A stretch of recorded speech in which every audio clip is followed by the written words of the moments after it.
Hi, I'm Kate. I'm a member of Christ Church and I attend the South Liverpool Connect group. I'm training to be a GP, I like cycling and playing golf, and I have two rabbits, Lola and Freddie. I came to Liverpool in 2007 to study medicine, and I was excited and enthusiastic about the new challenges I was going to face. But I was apprehensive about coming because of my experiences that I'd had before. My first year of university was full of staying up late, getting stuck into CU and church, and basically saying yes to everything that was offered to me. However, I noticed when I started second year that my mood began to drop.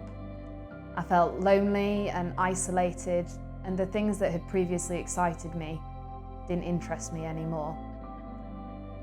However, at this point I realised that I was depressed, and so I began to seek some help. After this, my mood improved, but things were up and down for a good couple of years. But in January 2012, I hit my lowest point. I was often tearful. I isolated myself from friends and from church family. I struggled to do university.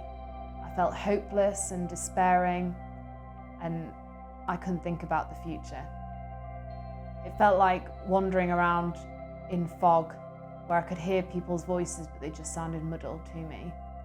I often had to crawl to make it through, because that was the only way that I felt like I could do it.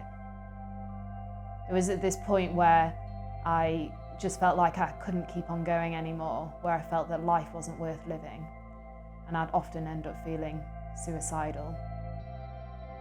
Often people from my Connect group would have me around for dinner, or people would stay with me in the evenings, listening to me, and sometimes people even had me over to their houses to stay the night so that I was safe from the thoughts that I was having.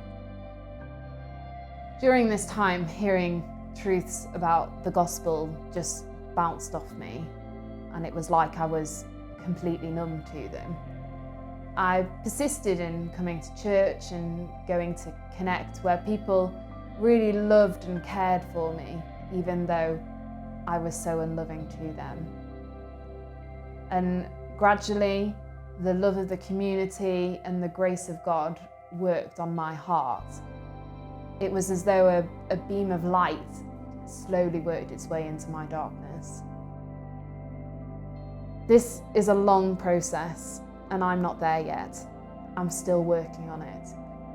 I still often find church very difficult to manage, but it's the church family that has been reminding me of God's grace and telling me that story. And because of that, I'm now able to sit here and tell you my story, that if it wasn't for the church family and the love and the care that they've shown to me, then I wouldn't be here now. And so for you as the church family, I would encourage you to give whatever support you can do to people around you. Sometimes it's just an invite to dinner, a coffee, being invited to hang out with your kids in the park. Sometimes just a hug, but it really makes a difference.